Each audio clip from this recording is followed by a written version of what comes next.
HANA is more than a database. It's a full computing platform where you have web services and you have native web application that can be developed directly on the HANA box.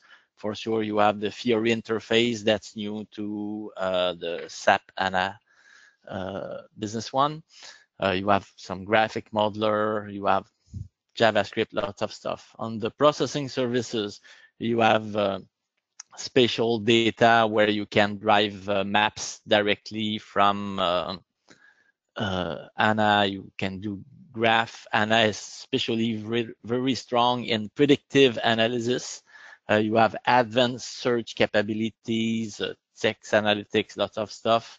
On the integration side, you can integrate with the big data engine like AddUp and things like that. It's more focus some of those on the HANA S4 more than Business One, but you have lots of integration service already built into HANA. And for sure, you have all the database services where you have the OLTP and OLAP in the same database. You know, if you compare with an SQL database, you just have the OLTP part. You don't have the OLAP part. It's very strong in parallelization and using all the core in your CPU, compress the data by a big amount. It's about 10:1 compression ratio. The new versions of HANA are multi-tenancy, so it will allow, it's not available right now, but in the next release of SAP, we'll be able to run, for example, an instance of HANA for testing and one for production instead of having two separate HANA systems. And for sure, you have all the administration and things like that. Roughly, this is all what's included in the HANA backend. Next slide, please. Anytime if you have questions, just go ahead. Okay. For sure, the main advantage of HANA is that it runs in memory. So it's very fast to access big chunks of data. Everybody knows about that one. The other one that not everybody knows, it's the storage. When you write to the disk, instead of writing to the same place like SQL does, it's writing to a new file. It's called a delta file, and it allows to avoid locks, because this way the main data is always available for reading, and most of the performance issue with SQL are related to locks. So HANA is much better at dealing with the locks. And also another advantage of the model with the delta table writing is that at some interval when the server is not too busy, HANA automatically rebuild the delta and save back the data into the main tables. At the same time, it's rebuilding all the index and all the maintenance is done automatically. So that's the other big advantage of HANA as a database engine. For sure, the point against HANA on that spec is that it's always asking for state-of-the-art hardware that is usually more expensive than the hardware you will be able to use with SQL. Also, if you want to migrate to HANA, on the migration process itself, there's only one additional step to convert to HANA, and it's not that long. For sure, it's all your custom queries, views, and procedures that have to be adapted for the HANA SQL language. And it may take from a few days to many weeks to do the conversion based on the level of customization that you have on your side. There's a conversion tool available to speed up the translations of SQL, and it's not doing 100% of the job, but it's really helping to do it faster. So at this point, I'll hand off to Harold, who will take care of the front-end part. Okay, thank you, Luc. Good afternoon, everyone. I'm gonna be discussing mainly of these new features that are exclusive feature to HANA. What is it? What is all about HANA versus SQL? Actually, since a couple of years, SAP announced that they're going to be moving all their database of all their platforms, including S4, by design. Everything is going to be running on the single platform called HANA. And since that time, they still support SQL. They still offer SAP and SQL, but uh, they put more money and more development on HANA because this is the future. So actually, this is why you're gonna see that there's some feature that I will show that are only exclusively available for HANA version. So you're not gonna find that on the SQL version. And we're now going to the demonstration. Okay, everybody see my screen? You can just answer by unmuting your microphone or just text me if you see if everybody is okay with that. Actually, I'm logged in SAP HANA version. It's mainly same kind of SAP, same process, except that this is what we call the Fiori interface, which is really more than what we used to be with iPad, iPhone. You know, it's mainly dedicated to give a customer experience. You don't see any menu because I hide them, because the standard menus are still available for sure. And you know, there's lots of menus in SAP, and what they add on this side of the screen, they add some kind of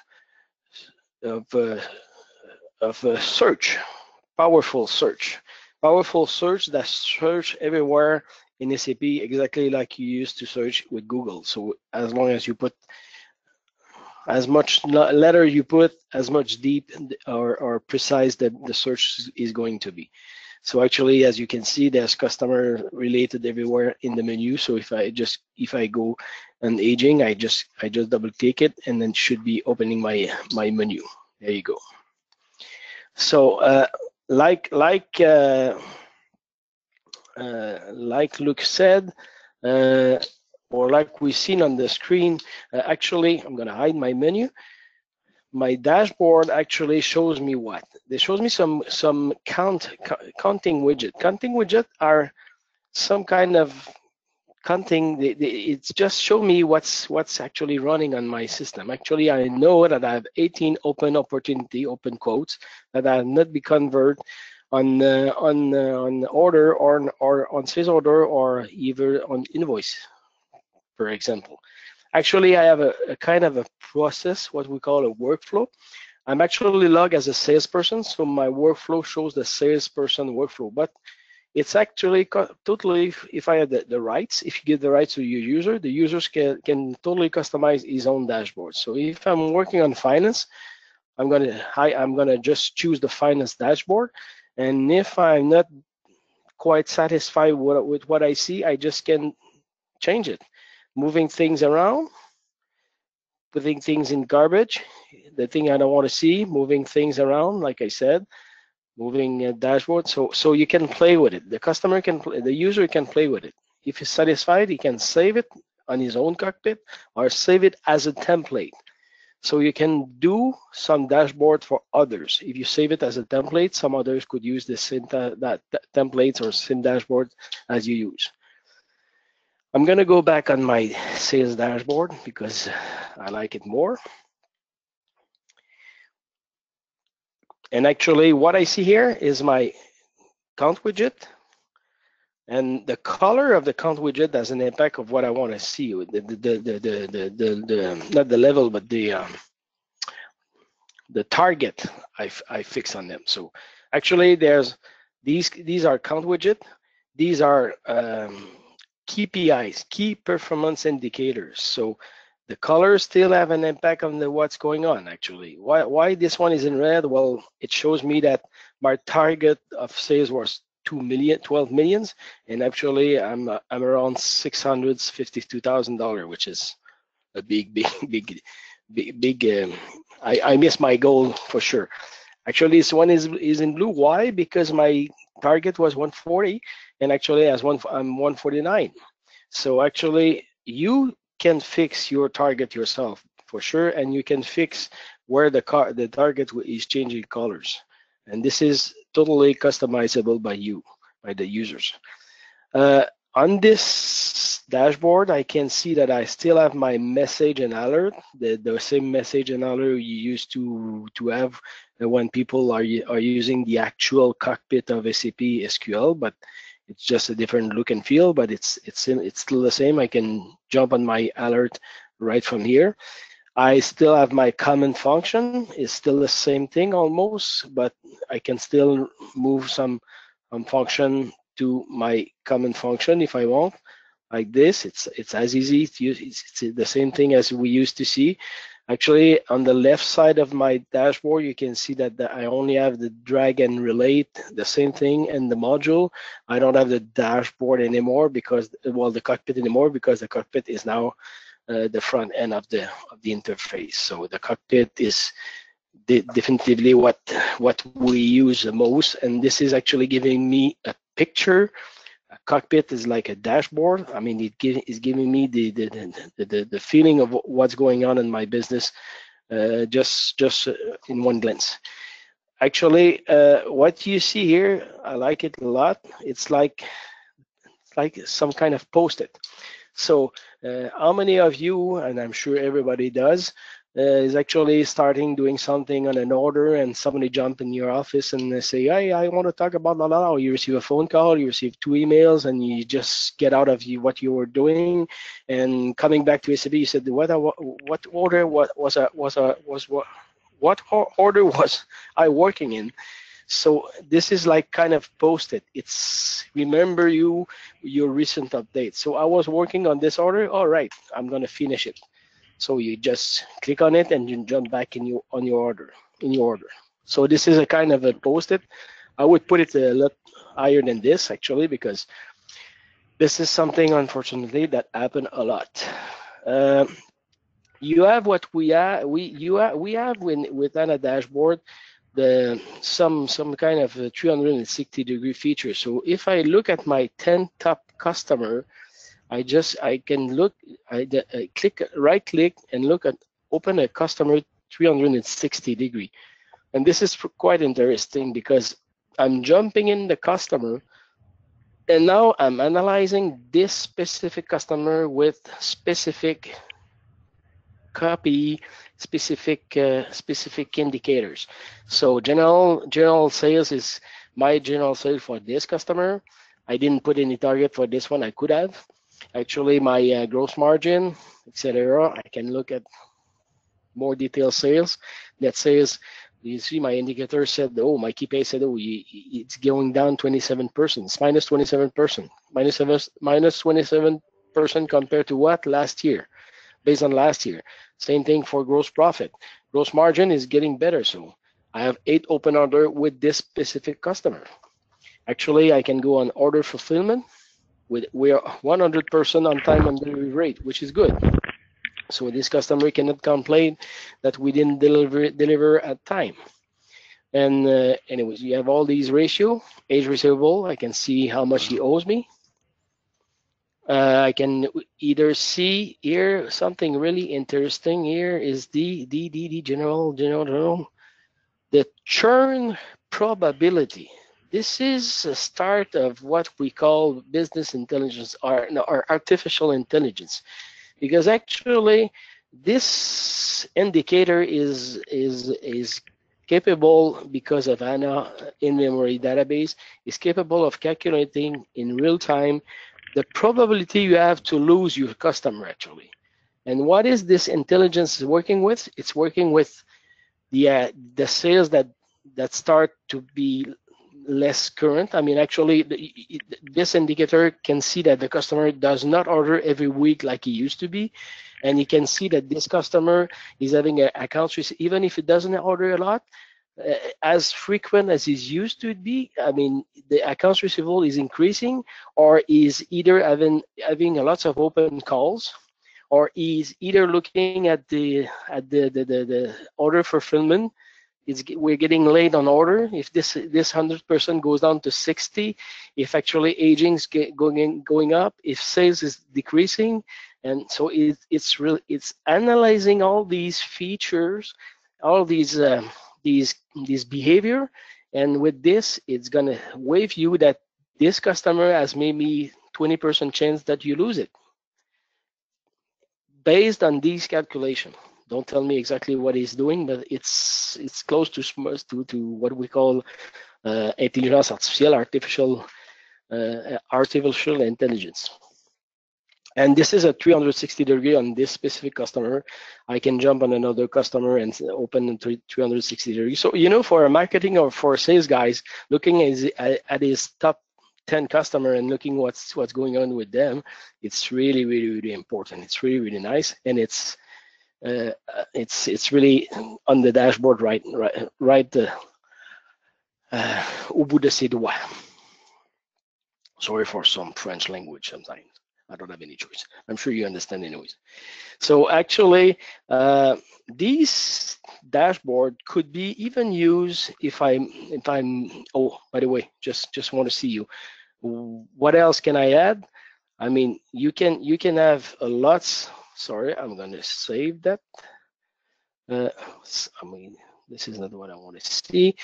I want to just show you where I can add some more of these indicators. If I'm doing plus, this is all the indicator that came standard with SAP. So sales open, sales order, open, and you can use these to create your own. So if I just want to add my top 10 activity for this moment, I just click on this plus, and it's going to be added to my dashboard automatically. What do we have here? We have dashboard, key performance indicator, business object count. This is what I call the count widget. Workbench, browser. I can even put my website, some kind of a screen with my website for browser if I have some kind of picture that I want to see of the product we sell, and others. So, and this is all customizable. So I think I had the one indicator, which is should be the last one. There it is, 5 type of them, and I can even choose where I want to move it, or if I want to have it bigger, move it on the top. The garbage can is coming up, so I don't want to put it in garbage. Save it, save to yourself, or as a template. So I was saying that these indicator, these dashboard could even be added to some document in SAP. Show you as an example. If I'm going in a sales order,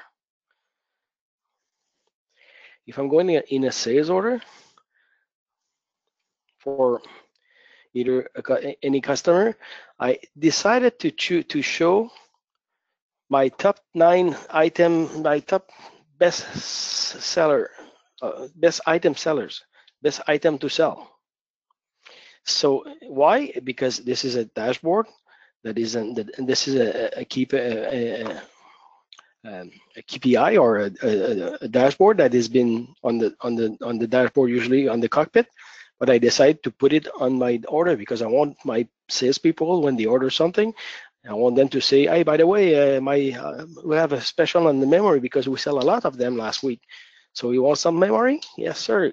Just add to the order. Same thing as they add the same kind of feature as you see on Amazon, either that when you select a customer at the right, they're going to show you recommended for this customer. So actually this customer used to buy these products. So I'm speaking to him.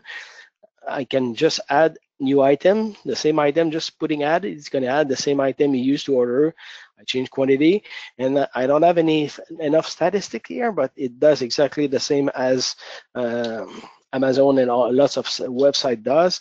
If it says customer who bought these items also bought those items, so you can even suggest to the customer, hey, by the way, you want this with that, because it used to come with it. So, you know, it's like cross sale built in with business intelligence and the artificial intelligence that SAP is actually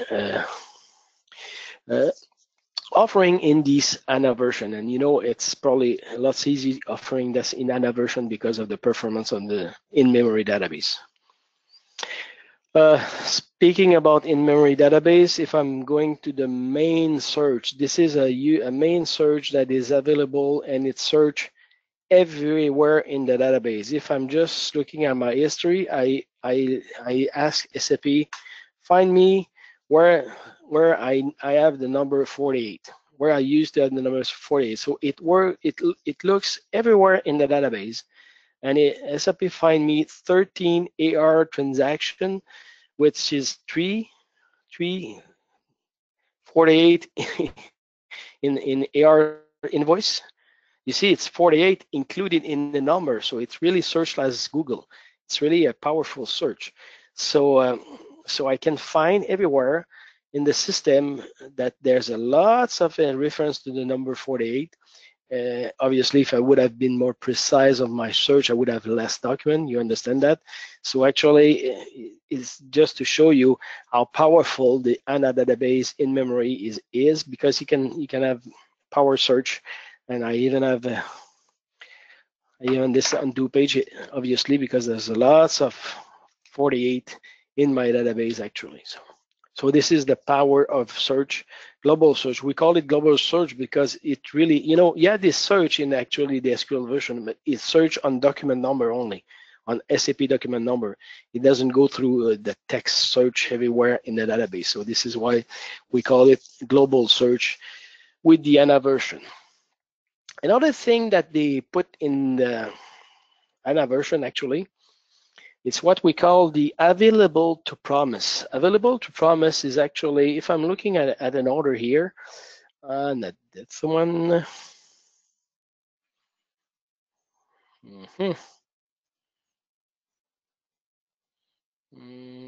Oh, this is.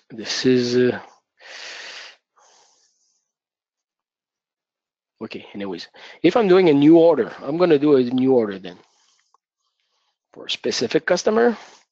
And I know that I'm ordering this SG31 bang, and this guy wants 150 of them, and he wants them for he wants them for the 17. Is it gonna be working? He liked it. Sorry, I need more, I guess. Put. Okay, let me try this one. Okay, here it is. The feature is actually, I know that actually I'm gonna be having troubles delivering it. Let's try this one actually. Oh, there you go.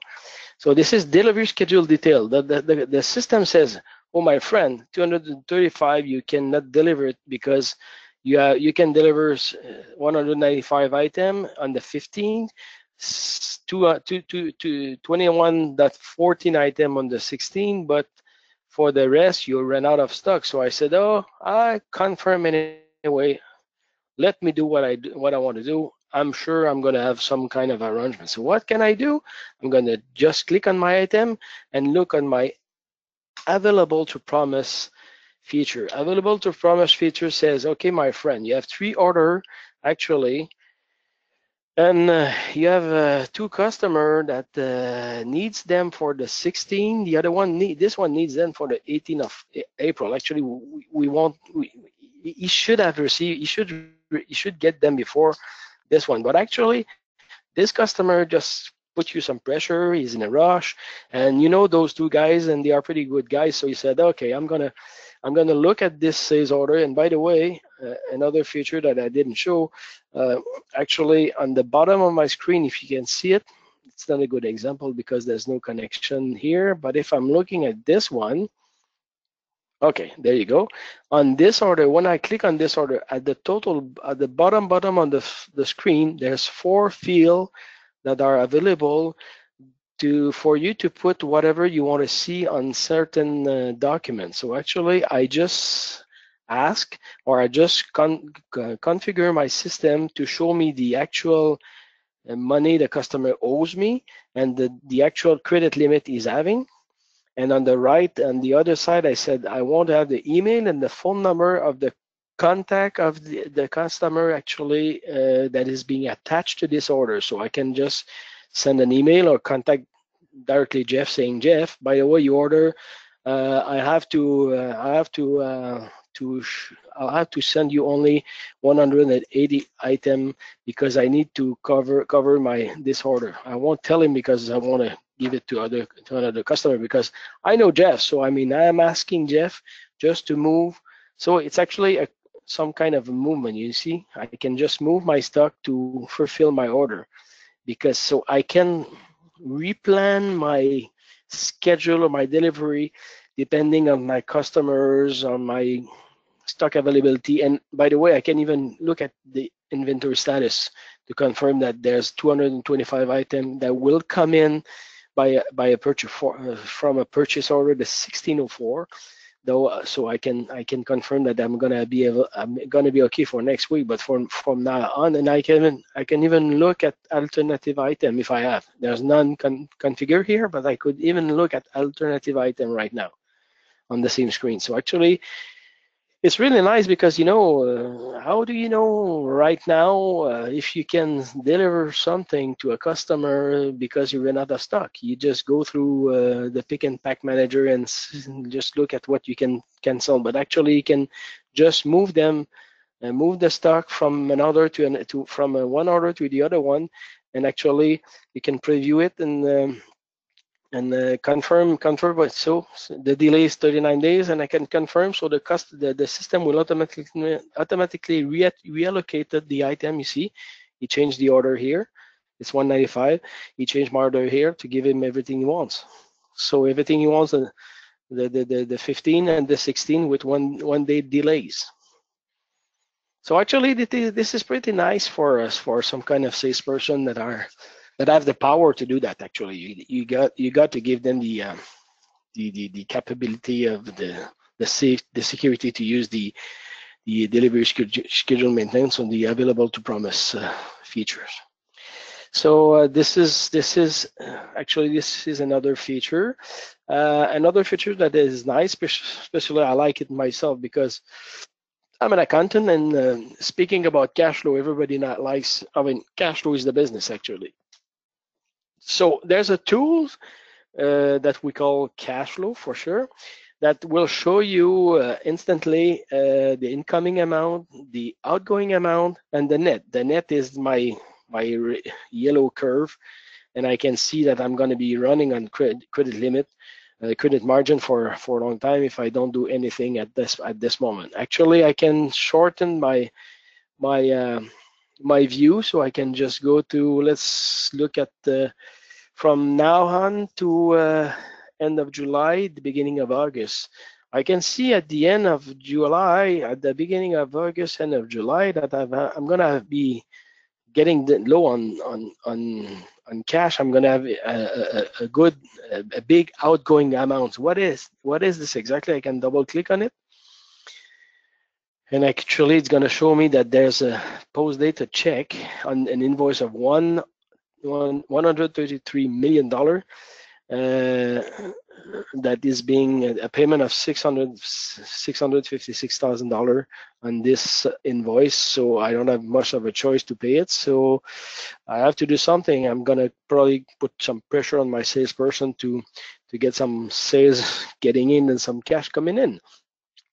And what's nice with this is you can even play with configuration. So what is exactly your certainty level? Is it high, low, or whatever? What is certainty level? You can decide what is certainty level. So sales order is not a big certainty level, because a sales order will that be converted in invoice? Probably.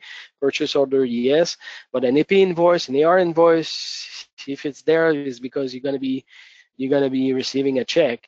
A check has a good certainty invoice. There's mostly no more NSF check anymore, or less. I have good customers, so I don't have NSF check anymore. Credit card is a lot better, and once it's really certain is the incoming payment, the outgoing payment, what you deposit, what you cash issue, and your cash account. So you can decide and even move. The credit memo, you're gonna have lots of credit memo, so you can even move your item, your main document to react or to change your cash flow, your certainty level settings. So knowing that it's going to be moving, it didn't move a lot because I didn't move my certainty level. So if I'm moving my certainty level to the low, so anything that is not certain what's going on, oh, my cash flow is moving, but actually I'm less accurate on the reality because I'm putting order or even maybe quotation on my cash flow estimate, but a quotation will maybe never become an order. So you see, it's depending of your risk factor or your capability of estimation, or the capability of what's for you a certain level. So if I'm bringing back to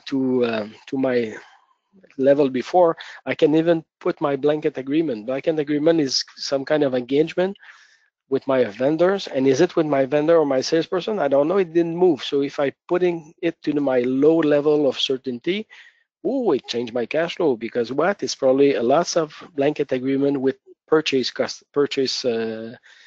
partner, because it's if I'm fulfill my engagement with my blanket agreement, I'm gonna have a lots of payment to do. I'm gonna have a cash flow issue because I engage myself in purchasing some kind of level with my blanket agreements.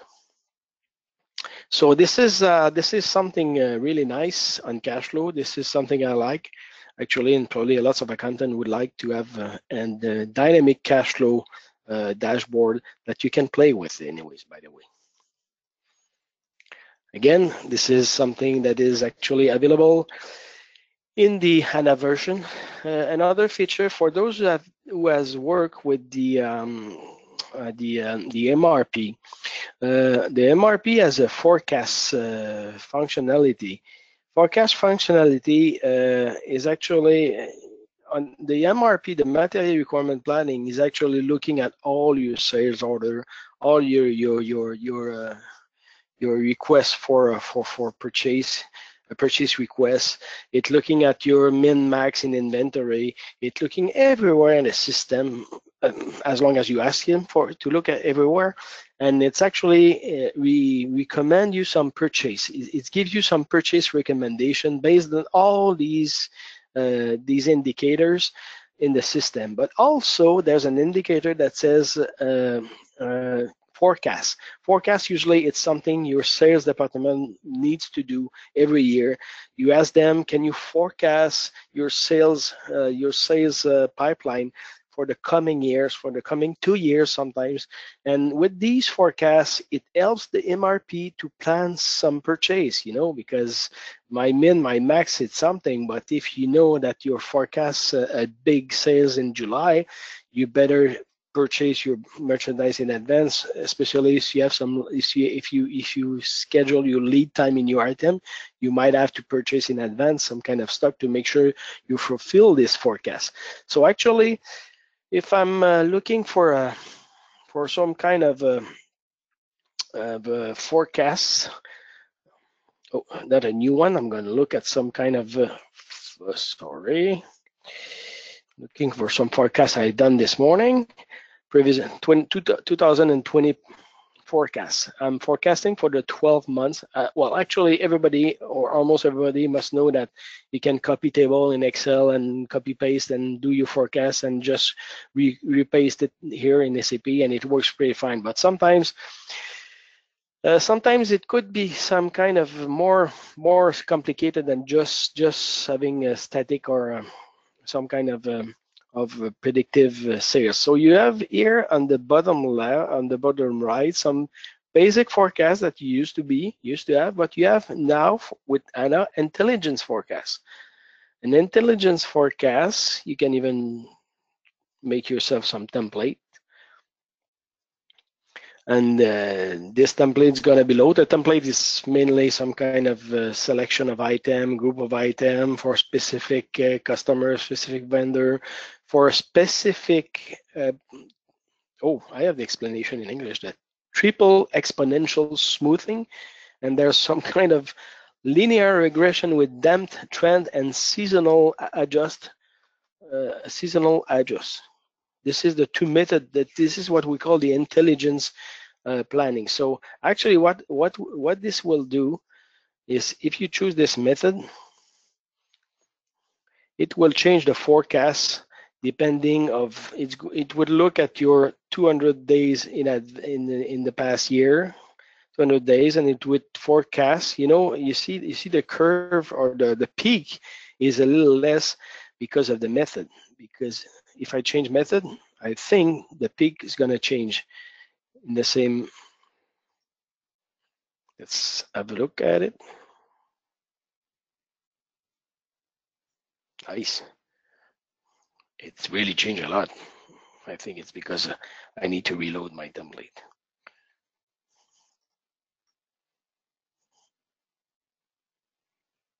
See, the peak is not the same at all. So I can even say, because I'm looking at specific items like that, I'm looking at items, so I can even say, oh, I remember this month last year, but it's a big customer that ordered in April, he ordered something really specific that it's not gonna happen this year. So I can even change or move down this peak, so it's gonna be forecasting for the coming years, 2020. It's gonna be forecasting in more realistic way. So actually, I can go through all my item I want like that, depending of my depending of my item or my selection of my template. And when I'm fine with it, I can save and close. It's gonna be modify my list here. And actually, why are my lots of item I empty? Is just because we didn't have any sales last year with these items in the past. So this actually, my scenario is not that realistic, because if I have all these items, I presume that I'm selling at least one of them one of these times. So actually, if I'm not satisfied with that, there's always a way to just key in some data. It's no problem with that, and I can even use the copy table and change it in Excel if I want, and copy back in this screen. So these general forecasts are going to be, if I'm updating it, I can go in my MRP, and when I run my MRP, this scenario is going to be available here, and it's going to be affecting my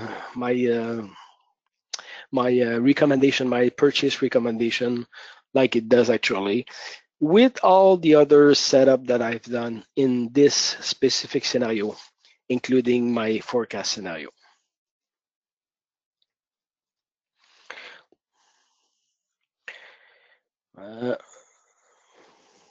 Okay, and another nice feature that has been added in SAP HANA is actually, oh, just a second. It was not like Excel and report interactive. Let me just update that. It was there in French, but it was not there in English. Where it is? Oh, come on. Update.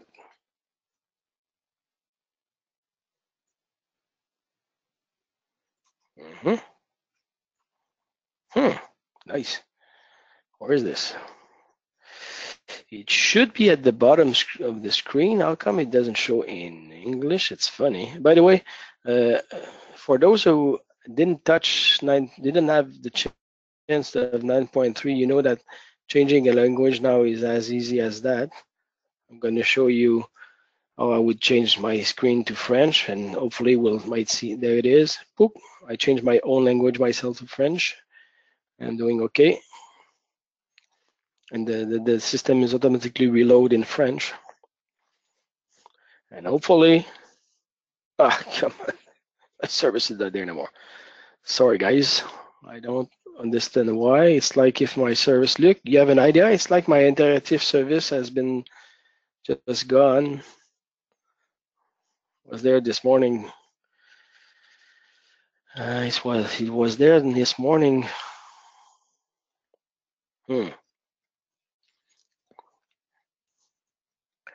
Well, actually, I can just talk about it. Sorry about this. It was there this morning and it was running pretty fine, but I might have killed a service. Harold, are you running the 64-bit or 32-bit version of SAP? Oh no, don't! You're kidding me. I should work. I should run the 34-bit. I should run the 34-bit. Just a second. Okay.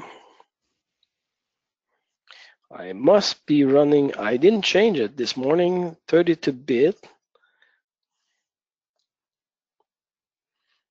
Let's give it a try. Because when you to use those features, they use Excel, and you need to have the same type of bits as Excel. So if you're running and Harold is having a 32-bit Excel in the system, so that's why we installed a 32-bit SCP to go with it. But usually we prefer to have everything at 64 bits. Ah, yeah, you're right. There you go. So let's go back in English. Hopefully, it's so easy.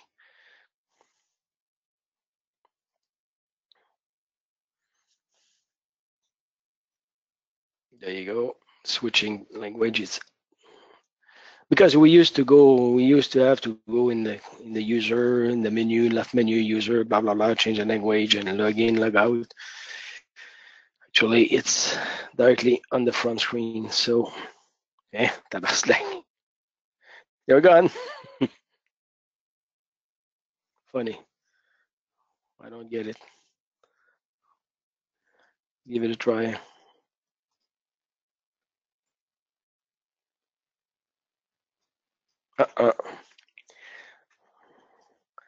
Key performance indicator, but in French only. That's not the case. Okay, let's give it a try again.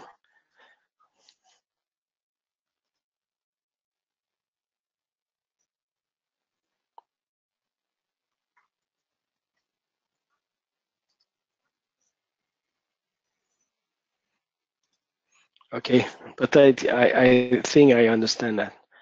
You change language, you must have to reload. Just for this, could be funny.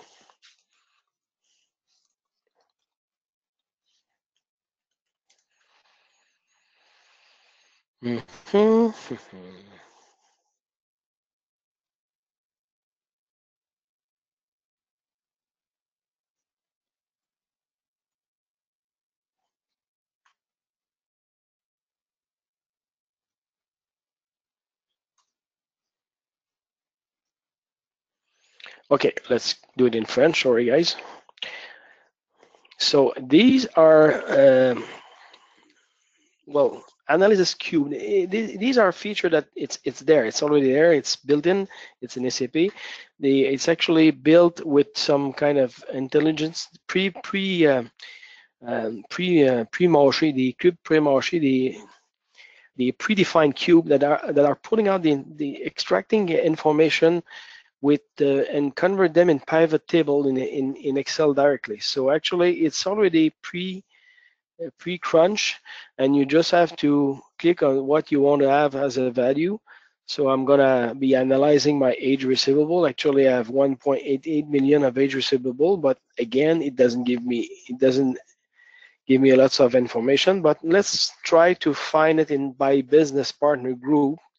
So it's gonna give me more information about who owe me his money and who is actually owe me more money by group, so I can understand my distributor, my ITech, and my customer. And customer are the one that actually owe me more money, and it's probably because they are the one that I maybe purchase more than other group, obviously. But in other words, I can also Want to see per month what's going on. Actually, if I'm adding per month, you're going to understand per month and per business partner group is going to be giving me a huge graphic that doesn't make sense. So I can just move out my business, no, my business partner, yeah, my business partner to have my aging balance per month. And now it's going to show me per month my aging balance. So June is a good month because I don't have a lot of receivable actually, but it could be because there's not enough sales in May.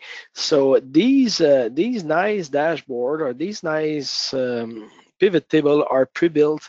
What's nice with this is actually it's already there, and you can save it, and it's connected to SAP. That it's directly connected to SAP. So if I'm actually having an SAP license, I'm saving that on the server somewhere on your system, and another end user does not even have to go in SAP. He will just have to open this Excel spreadsheet, and it's going to be refreshing by itself automatically because it's already connected to SAP database. So it's not a print screen. It's not a one-timer.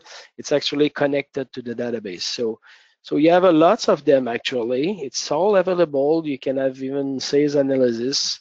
I'm clicking on it, and it's going to be opening Excel. Same thing, same scenario. It's going to pulling out the information, preparing a chart. I can actually analyze my net sales.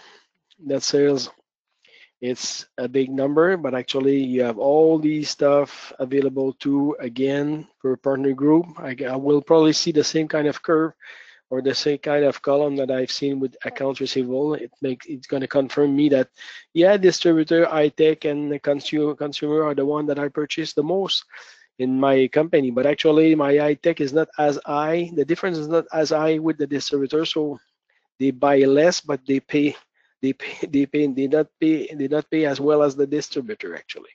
So is that enough interesting? Why do I have? Okay, let's look at the document, the sales per quarter. Again, if I'm leaving the business partner there, it's gonna give me an information, but like any graphic, if it's too heavy, if there's too much information, it doesn't give you a nice scenario. I can even stretch it probably, yeah. But on the same way, I'm going to move my business partner to look at my my quarters, and I can see that it doesn't go well because my quarter is getting lower and lower and lower every time. So last year quarters is not going pretty well at this time. But whose fault? What's going on with my salesperson? So I can go down and look at my salesperson. Probably it's probably there somewhere. Oh, yeah, there it is, sales employees. So I'm going to look at the same information for my quarters, but comparing my sales employee. Again, if it's too complicated, I'm going to move my quarters to have the sales per employee. But even then, you could see at the left side, you were seeing that the Q, the Q1, Q2, Q4 per employee. So it gives you another view in numbers, and like anything in Excel, you can switch this to $sign if you want. So it's gonna move it. So it's really Excel spreadsheet with all the powerful of cube information, pre-crunch, pre-marché, pre-crunch, yeah, in the database, and with already all the document here. We even have some kind of financial report there, which could be more, which you could go further with that. There's inventory listing too. There's purchase reports, purchase analysis, but they have a lots of them. They have more in phase. There are more of them in sales. You understand that because sales is one of the best or the major issue that lots of customers are actually looking at.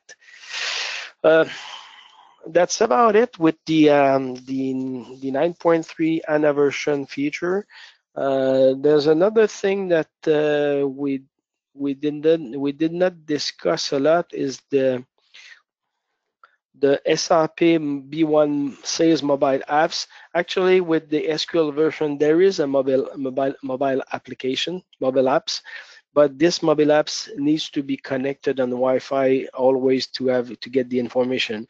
SAP with the HANA version issue a mobile apps which doesn't have to be connected, and there's a mobile app for sales and mobile app for service.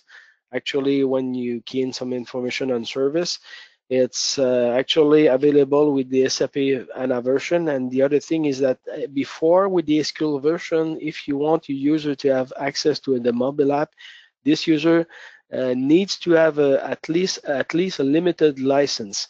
Actually, with the HANA version, SAP just offers some mobile license only, which is $700 instead of $2,000 like a limited license. So it's more affordable. Actually, it's giving only access to the mobile application, but for a salesperson on the road, it could do the job, because with the sales mobile application, you can do some orders, some quote, you can look at customer, you can create a customer, you can have your activities, you can log in some rendezvous and so on. So it's really nice for salesperson on the road. And actually with the HANA version, these licenses are cheaper than the limited license, which could be nice for some kind of user that wants to have their sales department always connected with SAP. So that's it, Jean-François. See I'm done. So if somebody needs some, okay. If you have some question. Yeah, if anyone has questions, please feel free to contact myself or Tracy, or you can send an email to the support, and we can try to find the right time, the appropriate time to make an estimate, or if you want to have a personal presentation and take care about your specific issue. So it's done for today. Everyone, do you have any questions?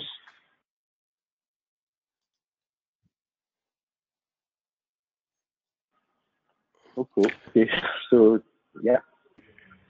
No. Sorry? No? Okay, so thank you very much for your time. Have a good weekend, and see you for the next coffee break. Thanks, guys. Thank you. Have a nice day.